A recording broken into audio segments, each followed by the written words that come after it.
What's up, you lovely people? It's your pal Jammo here, and I just watched the latest film by one of cinema's greatest voices, the inestimable Martin Scorsese. I've been looking forward to this one all year. It was one of the few pictures that could get me to actually get up and go to the cinema. You guys know me, or, well, maybe you don't, but I only really go to the movies anymore to support the genuine shit. This, Oppenheimer, you know, real movies by real directors. Yep, I'm one of those nerds. Star Wars and superhero flicks don't really light my fire enough to go pay for them. I'll watch them at home if I watch them at all. But when old Marty has a movie in the theaters, you can bet your booty patootie I am going. So I mixed myself a gallon of martinis, packed some hot dogs, got my sweatpants on, purchased a ticket at a theater where they have those big pillowy recliner chairs, put my beanie on so I wouldn't get headlights from whatever filthy peasant used that seat before me, and settled in for a nearly 4-hour festival of performances and filmmaking. And Jammo? I was not disappointed, baby. I loved every moment of this film, and I think that any adult with any amount of patience and love for cinema should see it. If somebody complains that it's too long, I suggest you remind them that they regularly binge 10 episodes of garbage television in a single sitting, and tell them to zip it. I feel like complaining about more Scorsese is like complaining about the sun coming out in a world of darkness, and you just got a little crispy. Okay, sugar dumpling, you go watch Five Nights at Freddy's and leave the boring movie for the grown-ups. The story of the film is about some truly evil crackers doing horrible things to Native Americans. Wacky, right? I bet you never saw that coming. It's a true story about that time Robert De Niro and his nephew, Leo de Blasio, teamed up to embed themselves in a wealthy Oklahoma tribe in the 1920s. The plan was to marry into said tribe and then knock off the Injuns one by one so that their oil money would flow into the greasy, grubby mitts of the white man. Eventually, the government catches on, after like 50 people die, and they send good old Jesse Plemons to investigate. It's all there in recorded history, but if you're an ignorant whitey like me, I recommend going in cold.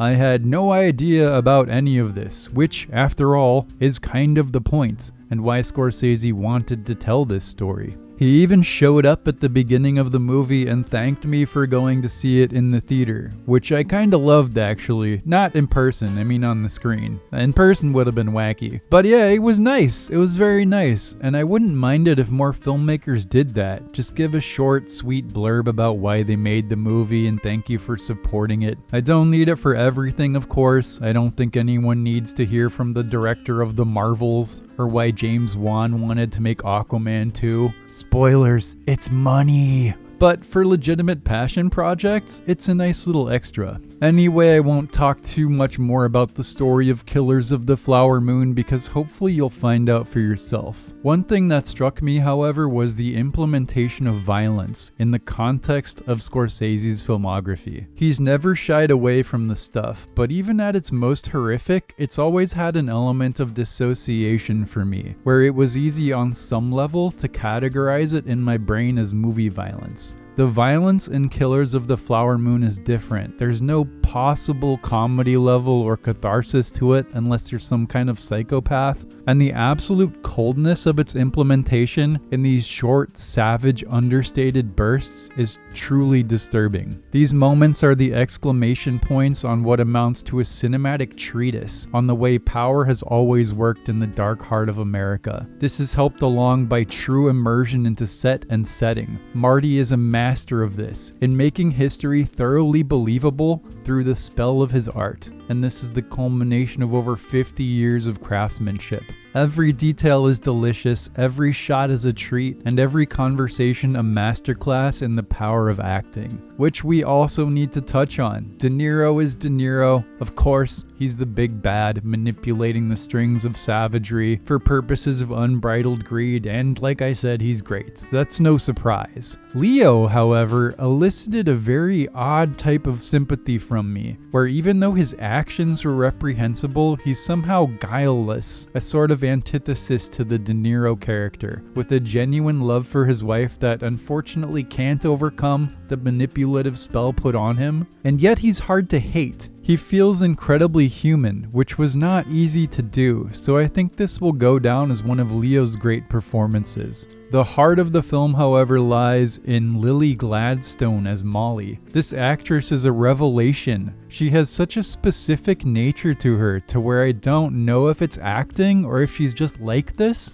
I'd have to see her in more things, but the way her reserved nature gives way to incredible depths of humor, horror, sadness, or anything else with barely a change of expression is incredible. She just radiates feeling, but only when she wants to. The supporting cast is also superb, and I loved it how people just kept kind of appearing. Oh hey, it's John Lithgow. Oh look, it's Brendan Fraser. And I don't know if this is true or not, but it felt like a lot of the Native American actors weren't even actors, which I mean in the best possible way. They felt so real that the feel of the film slipped into the realm of the documentary at certain choice moments, and for me that just elevated the reality. I could go on about Killers of the Flower Moon, but I will leave it there. It's long, yes, fine, but come on. It's one of the best films from one of the best filmmakers, telling a resonant story that reaches deep into the shadowlands of Americana, and every moment of it is exquisite and should be treasured. This will go down in history as one of the greats, I have no doubt, and if I can afford to someday hire an editor with actual skills as compared to the stupid comedy nonsense you see on this channel, maybe we'll do a real deep dive. But for now, this is Jammo signing off. Thank you for watching. If you're new here, I hope you stick around. The dream is to someday make this channel sustainable,